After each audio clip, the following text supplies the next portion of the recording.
Poštovani gledalci, u narednim minutama razgovaramo sa Irfanom Čengićem, delegatom u Domu naroda Federalnog parlamenta, čovjekom koji je podnio ostavke na sve funkcije u SDP. Irfane, nekako SDP-ova priča i tvoja se razlikuju u javnosti ili je to samo percepcija? Pa dakle, mislim da je percepcija, a rekao bi da se pojedinaca iz SDP-a i meni razlikuju priče, jer ja se itekako držim onoga što piše u programu i statutu SDP-a i onoga što smo obećavali građanima prije svakih izbora. I mislim da samo tako možemo ostati vjerodostojni i da se ne prilagođavamo aktualnoj političkoj situaciji i trenutnim potrebama. Dakle, kada je u pitanju moja priča, apsolutno podržavam svaku programsko opredjeljenje SDP-a. Evo, ti si jedno od svojih obećanja ispunio uz pomoć kolega, to je povećanje invalidnina.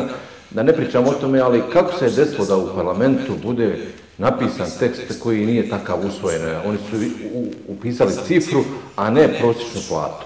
Pa dakle, to je prevara naših osoba s invaliditetom koju je parlament 2016. uradio kada su im rekli vama je 80% minimalne plate osnovica, hajmo mi upisati to u nominalnom iznosu. I upisano je tada 274 marke, koliko je tada bilo 80% minimalne plate, a šta se desilo od tada do danas je 3 puta povećano. Jeste li tad shvatili prevaru?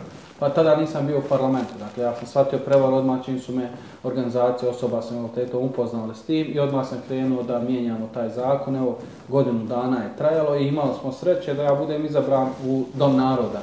Jer u prošlom mandatu sam ovo usvojio u predstavničkom domu, a u ovom mandatu sam glasao kao delegat Domu naroda, tako da sam 2 puta glasao u 2 doma za isti zakon i tu smo imali sreće, ali moram pohvaliti i zahvaliti se kolegama iz svih drugih stranaka koji su jednoglasno podržali ovaj zakon i gospodinu Martinoviću koji je stavio zakon na dnevni red. Je li ovo može možda biti primjer da vlast može i funkcionisati ako ne bude dogovora? Pa i čitav prošli mandat gdje smo usvojili 111 zakona bez parlamentarne većine jeste nažalost pokazatelj da izvršna vlast nije toliko bila bitna da parlament može dosta posla odraditi bez te izvršne vlasti. Mi smo usvojili zakon kojim se povećavaju penzije, dakle svake godine u odnosu na rast BDP-a. Usvojili smo zakon kojima se, dakle, borački, sjećate se koliki su protesti bili, više su ljudi zaboravili da smo to usvojili u prošlom mandatu. Usvojili smo preko 200 milijuna za konsolidaciju zdravstvenih ustanova u Federaciji Bosne i Hercegovine, a u sve to vrijeme nije bilo normalne vlade i nije bilo parlamentarne. Evo, gospodin Čengić, jedan od rijetkih koji o zakonu imovine govori na pravi način. Pažnja javnosti je fokusirana uvijek na Republiku Srpsku. Ono što se nekako provlači godinama je da u Federaciji kršimo zakon o državnoj imovini i da još niko nije odgovarao. Dakle, Republika Srpska i njihove vlasti su dakle, separatisti koji rade na disoluciji Bosne i Hercegovine i otimanju imovine. A u Federaciji imamo osobe koji rad svojih ekonomskih ličnih interesa krčme državnu imovinu. Od naših šuma koje se pogrešnim primjenom zakona o eksproprijaciji uzmaju za izgradnju apartmana i hotela privatnih lica, pa do toga da smo došli da je za federalnim zakonom o vodama općina Neum uknjižila more i morsku obalu na sebe jer smatraju da je to kategorija voda treće kategorije, a druge, dakle, moja mala rijeka Moščanica i Jadransko more po federalnom zakonu su isti i sporno je da tim federalnim zakonom se i velike rijeke mogu uknjižiti na vlasništvo entiteta, odnosno federacije i ja ću pokušati da u narednom periodu razgovaram i s članovima predsjedništva i s drugim ovlaštenim apelantima da apeliramo i na zakon o vodama jer je Schmidt poslao pismo premijeru Novaović rekao da će raditi na izmjenama tog zakona, godine su prošle, ništa nije urađeno. Može li Osmorka s Dodikom napraviti promjenu u Bosni i Hercegovini? Evo, početak ne daje puno nade. Ja se nadam da će Osmorka napraviti promjene onim ministarstvom u kojima smo preuzeli odgovornost. Da ćemo napraviti nešto u ministarstvu vanjskih poslova, saobraćaja, civilnih poslova i gospodin odbrane Zukan Helez, a da se nada nešto da će previše HDZ i SNSD uraditi, zaista mislim da nisam optimista u tom pogledu, već da mi odradimo naš dio posla, a da zajedno pokušavamo s našim partnerima u ovom konkretnom slučaju sa HDZ-om i SNSD-om da ispunimo one evropske zadatke, a 3 su za mene prioritetna: zakon o sukobu interesa, novi zakon o javnim nabavkama i novi zakon o VSTV-u. Evo, sve se više govori da ide svih 14 u paketu. Pa dakle, te osobno da nisu pročitali 14, evo da ćemo samo jedan od tih zahtjeva, jeste reforma Ustavnog suda. Mislim da Osmorka ne može iznijeti da izbacimo međunarodne sudije iz Ustavnog suda, a nije među prvim prioritetima Europske unije, jer imate i naše politike koje smo ranije govorili, pa i gospodina Bečirovića, da mi želimo da ostanu sudije međunarodne u našem ustavnom sudu dok se ne steknu uslovi za tako nešto. Sada jedan od tih uslova jeste reforma Ustavnog suda sa posebnim aspektom na sudije Ustavnog suda. Imate tamo RTV sistem, dakle da moramo uspostaviti, a imate Dodika koji 60 miliona mislim da nisu uplatili javno servis posljedicu. Dobro, da se dohvatimo federalne vlasti, evo izvjesno da će kanton uskoro formirati vlast, ostaju tu još pregovori sa strankom za BiH koja čini mi se traži 3 resora. Je li blizu formiranje vlade kantona Sarajevo i može li ona biti prije federalne vlade? Ona će sigurno biti prije federalne, jer nama je rok do 23. marta da završimo taj posao. Ja očekujem u toj sedmici od 20. do 23. marta da ćemo mi izabrati novu vladu kantona Sarajevo. Već u narednoj sedmici bi možda mogli dobiti imena i raspored ministara koji će biti u toj vladi i da konačno usvojimo budžet i krenemo raditi. Dobro je da je ovo vlada kontinuiteta, pa mi i u ovoj tehničkoj vladi imamo dosta ministara koji će ostati, tako da se građani ne osjete previše promjene vlasti, ali mislim da je vrijeme da usvojimo budžet i krenemo u kapitalne projekte i završetak investicija koje smo započeli na prethodnom mandatu. Hoće li stranka za BiH malo poljuljati u idilu trojke, ipak 3 resora nisu malo? Pa dakle, ne bih rekao da će poljuljati idilu trojke, ali da će unijeti novu dinamiku hoće, jer trojke itekako smo navikli jedni na druge pretekle 4 godine i znamo kako mislimo i često se dogovorimo lako oko svega, a SDK je novi partner, treba će nam vremena sigurno da poznamo dinamiku jednih drugih i da steknemo povjerenje jednih prema drugim. Vi ste ih javno pohvalili da se ponašaju u ovom trenutku državnički. Pa to sam morao reći, jer vidite, optužuju SDK. SDK čini sve da izbaci SDA iz vlasti. Dakle, na svakom glasanju su glasali za naše kadrove, izbacili su SDA gdje god su mogli, ali nam otvoreno kažu, nemojte ni pomišljati da mimo Ustava imenujete vladu federacije. Međunarodnoj zajednici su poručili, nemojte ni pomišljati na ad hoc rješenja, već na trajna rješenja. Sada da li će ostati pri tom stavu, vidjet ćemo, jer najveći poraz bi bio kada bi međunarodna zajednica nametnula jednokratno rješenje, onda SBH nas rekli mi ne želimo biti i onda mi gubimo parlamentarnu većinu i gdje smo došli. A evo, kad ne izgubite parlamentarnu većinu, ako bude jednokratno rješenje, je li to mač dvije oštrice za SDP?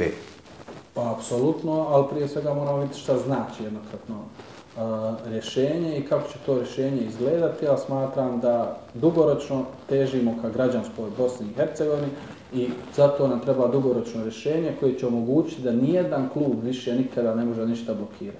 Hoće li HDZ pristati na to? Pa ja ne vjerujem, ja ne vjerujem tu iskrenost u tom aspektu. Ja mislim da trebalo je s HDZ-om praviti vlast i da će se ne treba zanemarivati volju glasača u tim izbornim jedinicama, dakle ne torovima i ne narodima. Ja ne priznajem da oni predstavljaju hrvatski narod.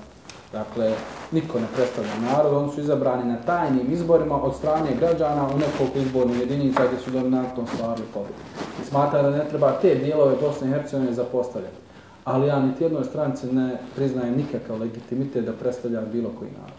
Evo, puno se ubjeđuje oko toga zbog čega sa HDZ-om, SNSD-om, a ne sa SDA. Zašto nema snage u SDP-u da kažu evo 2010. smo probali bez HDZ-a, sad hoćemo bez SDA? Upravo to što ste vi rekli bi bilo najiskrenije. Jer u oktobru sam se uvjeravao da idemo s HDZ-om samo što su neizbježni. Mi njih ne želimo, ali su oni neizbježni. I kada smo došli u situaciju da su u istom statusu i SDA i HDZ, sad imamo neku drugu priču. Ja volim iskreno pričati. Mi smo 2 puta HDZ izbacili iz vlasti, 2000. i 2010. Pa ne idemo pokušati SDA. Recite tako ljudima i ljudi će vas prihvatiti, bit ćete iskreni prema ljudima. A nemojte sada doći u situaciju, pa mi idemo samo s HDZ-om jer su neizbježni i kada dođu u isti status kao SDA, onda se hvatate za glavu. Zato od oktobra, kada sam ja govorio, idite ljudi polako, korak po korak, da vidimo kako će izgledati Dom naroda, kako će izgledati posao federacije i sl.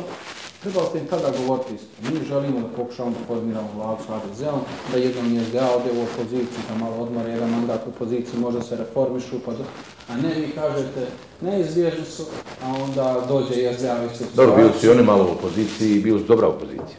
SDA, vrlo kratko, dakle 2 godine i imali smo ovaj kvazi 2 godine gdje su sjedili u vladi sa nama, a glumu su opoziciju od 2012. do 2014. Evo kad gledamo to formiranje vlasti, nekako se čini da je SDP u najtežoj poziciji. NIP, naša stranka, posebno kad se formira vlada kantona Sarajevo, evo, svi partneri će skoro dobiti sve što su htjeli, a SDP čeka tu premijersku funkciju u federaciji. Mnogi kažu da je Nikšić sve podredio sebi. Pa ne bi išao tako daleko s optužbama da je neko podredio sebi, ali je ono činjenica da ako imate sami glasova kao naša stranka i NIP na državnom nivou, a oni imaju 4 pozicije od 5, a vi jednu, nije pošteno. Nemamo ni predsjednika Skupštine, ni premijera u kantonu Sarajevo, a mi smo druga stranka koalicije, nije ni to pošteno. Ali mogu građani vidjeti da nama toliko fotelje nisu bitne i da su nama bitno ono što ćemo uraditi, a siguran sam da će i u ovom mandatu najbolje kadrovi u kantonu Sarajevo biti iz SDP-a i da ćemo ponovo biti nagrađeni od građana, jer ljudi zaboravljaju da je trojka ove 3 stranke. Na prošlom sazivu Skupštine smo imali samo 15 izabranih zastupnika. Sada imamo 18, od ta 3 nova SDP je donio 2. Naša stranka nije donijela ni jednog novog zastupnika, čak su dobili manje glasova nego što su imali, ako se ne varam, dakle pao smo 4. 5. mjesto u Skupštini, pa smo im opet dali premijera. Šta to govori da SDP vodi državničku politiku i je li to put u stvari da u Bosni i Hercegovini se dogovorom, popuštanjem naprave promjene?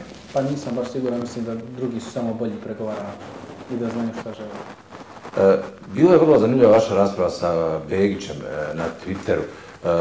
Ovdje se postavlja teza koji je izdajnik Bosne i Hercegovine. Više spadate među ljude koji evo kažu da se može većina napraviti na način koji zagovara osmorka i bez HDZ-a, ali bilo je tu dosta ironije. Pa i bilo je ironije zato što ja ne volim da lažemo građane. Kada kažemo da je sve do parlamentarne većine, to nije istina. Pa Bradara nikad ne bi ispoštovala parlamentarnu većinu. Ajmo poslati onda SDA i HDZ u opoziciju. Ako je do parlamentarne većine, Osmorka i DF imaju 52 zastupnika.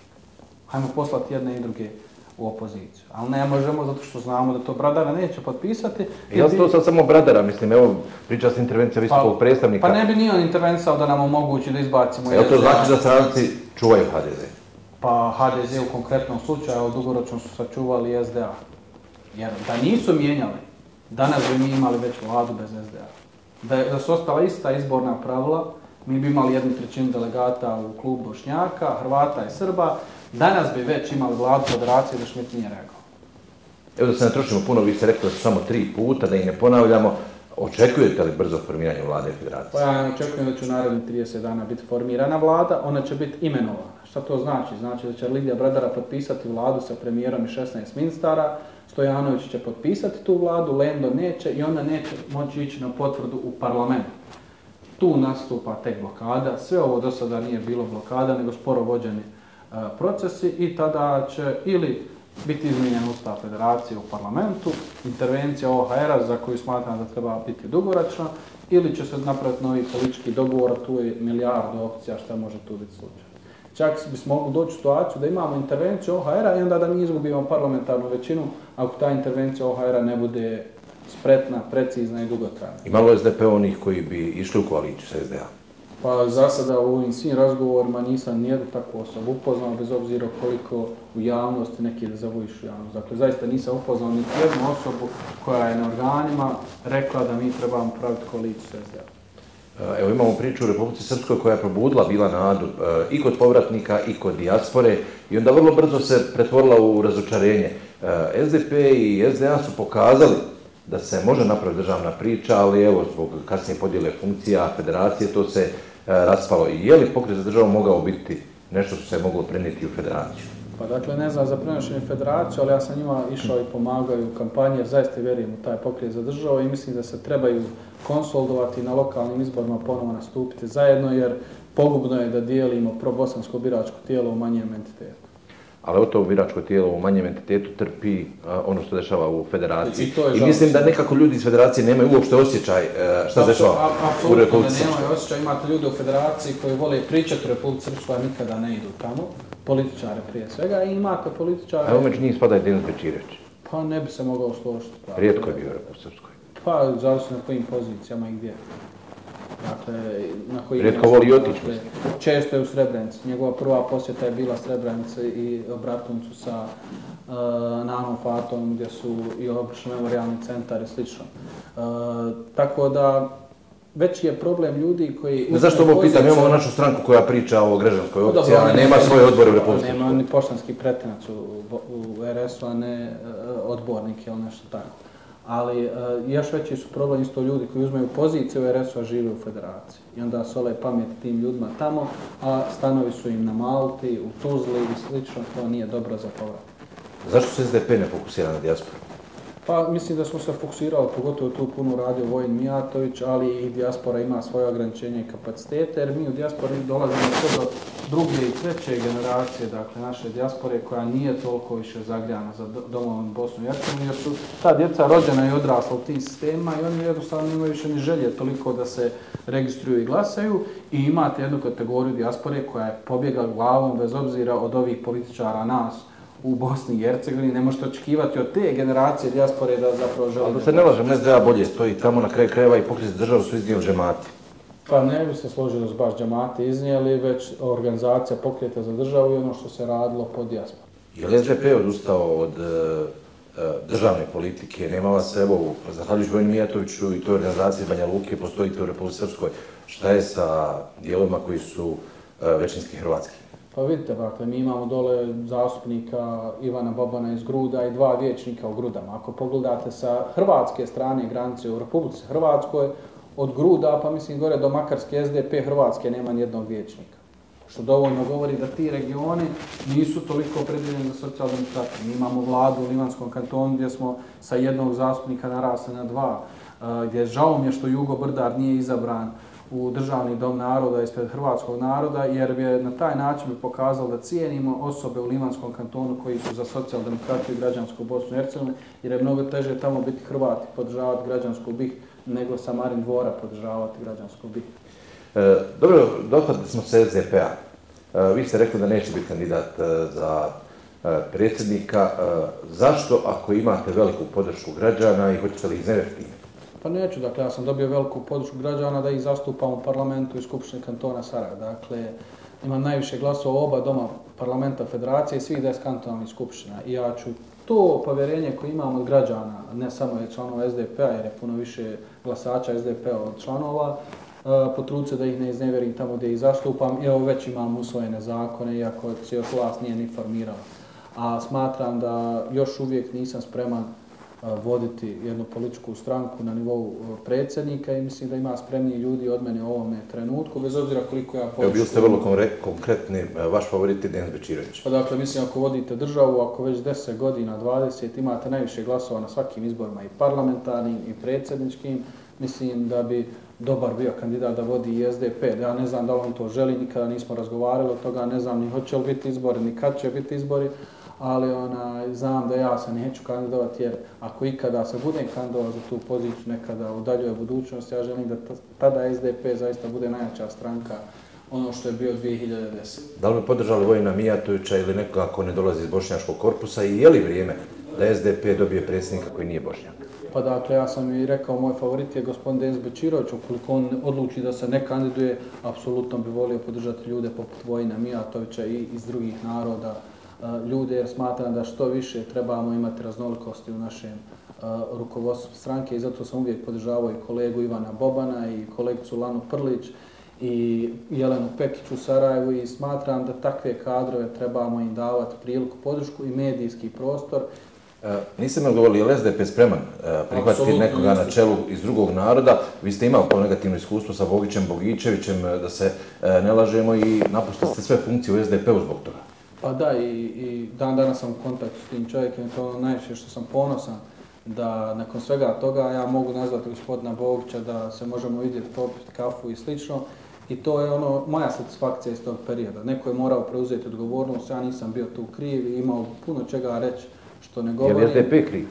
Pa apsolutno da dijelimo dio krivice sa NIP-om i sa našom strankom, a možda i veći dio krivice mi, zato što je jedan od naših vijećnika nakon svega ovoga se pokazalo da nije glasao, a to sam rekao i prvu noć kod Senada Hadžifejzovića kada nisam smio garantovati, ali kasnijim postupima tog gospodina se pokazalo da je i on bio ta četvrta osoba koja nije glasala. Očigledno u SDP-u treba dosta pospremanja, ne samo zbog ovog odnosa između ljudi različitih vjera, nego evo, uzmimo forum mladih, ne funkcioniše. Nakon vas, Lane Prlić pa i Denisa Bečirovića, nekako se stiče dojam da nema novih snaga SDP-a. Pa forum mladih je nekad bio najjača uporište SDP-a i zaista nas je iznjedrio mnogo i zastupnika, ministara, direktora i svega, ali nažalost nedostaje nam taj neki link ovih novih generacija, jer niko u ovom periodu nije toliko izrastao. Evo kolega Belgin Zukan, on je mlađi, mislim 2-3 godine od mene, on je ušao sada u federalni parlament ili slično, ali osjeti se jedna ta rupa od 10 godina, posebno zadnjih 4-5 godina, gdje nismo imali nove izrasle mlade koji... A što nema foruma mladih? Pa ima forum mladi na papiru, ali mislim da odavno nije bila konvencija. Od zadnji put je bila konvencija foruma mladi kada je gospodin Filipović izabran u aprilu ili maju 2015. Šta se dešava? Imate na papiru i glavni odbor? Pa ne bavim se isto. Glavni odbor je, dakle, kolega Saša Magazinović podnio ostavku zbog slučaja u Srebrenici na lokalnim izborima i od tada nije izabran novi predsjednik glavnog odbora. Moje je bilo stajalište da smo tada trebali izabrati, na primjer, Vojina Mijatovića za predsjednika glavnog odbora i on to zna.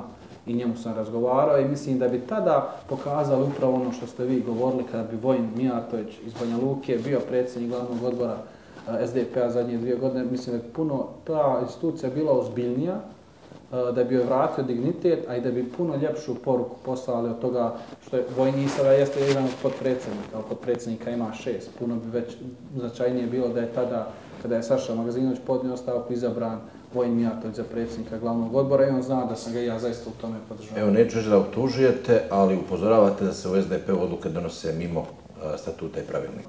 Ne treba vam previše da, ako znate osnovne operacije iz matematike, a tamo je propisano da se glavni odbor sastaje svaka 2 mjeseca, u ovom mandatu se sastao 8 puta, od toga dosta online, a morao je 20 i nešto. Tako da, mnoga imenovanja su morala proći kroz glavni odbor, nisu, ali ja se ne bavim zaista tom stranačkom politikom. Povukao sam se, ako oni misle da je to ispravan put, neka idu tim putem.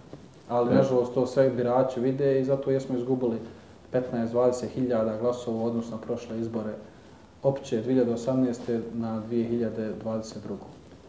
I evo za kraj, ovo što se događa u Bosni i Hercegovini može biti prijelomni trenutak. Kako vidite budućnost SDP-a i Bosne i Hercegovine? Pa sigurno da to zavisi dosta od toga kako će se ova vlast naći i koliko ćemo biti snažni da se odupremo globalnim problemima. Jer Rusija i druge zemlje koje nisu prijateljski nastrojene prema Bosni i Hercegovini sigurno će podrivati sve separatističke snage i mislim da imamo 2 prioriteta, da se odbranimo od separatističkih snaga, a drugi je da gradimo naše institucije i evropski put, a prije svega atlantski put, koji, ja se usuđujem reći, mi ćemo biti članica NATO kada to NATO bude želio.